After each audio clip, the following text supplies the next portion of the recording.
When Michael Parker stood at his late wife's graveside, his 7-year-old daughter clutching his hand and his 3-year-old son crying softly in his arms, he thought the worst had already come and gone. But he had no idea the storm that was still waiting to break over his small, grieving family. Michael had never imagined life would turn out like this.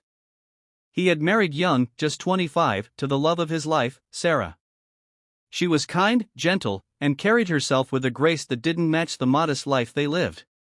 Sarah never talked about her family much, only that things had been complicated growing up. Michael didn't pry. She was happy, and that was all that mattered. They built a quiet life in a small Pennsylvania town. Michael was a construction foreman, hardworking, loyal, the kind of man people called dependable. Sarah stayed at home with their children, Grace and little Noah. Their family wasn't rich, but they had love. It had always been enough.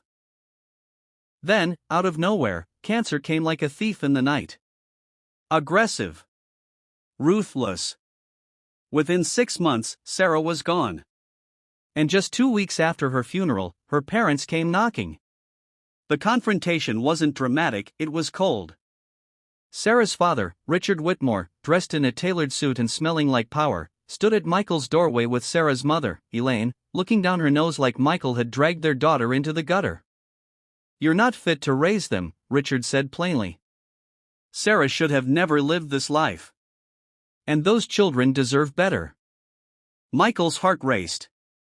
"They are my children. They're our blood," Elaine hissed. "You think we'll let them grow up in this shack with you?" Michael stood his ground, every muscle in his body clenched. "You never once visited her. Not when she was sick. Not once in 10 years. You don't get to claim them now." But they weren't asking. A week later, Michael got a court summons. The Whitmores had filed for custody. The battle was brutal. The Whitmores had money, influence, lawyers who could twist reality. They painted Michael as a struggling widower, incapable of providing the stability 2 growing children needed. They offered the court a future of private schools, elite opportunities, and high society. But Michael had something they didn't: love. He fought with every breath, sold his truck to afford a lawyer, picked up overnight shifts, and begged neighbors and friends to testify. The courtroom became a war zone, and at the end of it all, the judge finally saw through the glittering lies. Michael kept his children.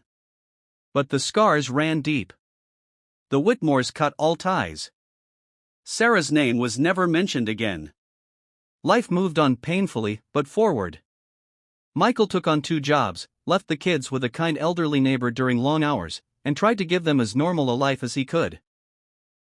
But he often found himself awake at night, staring at the ceiling, wondering if he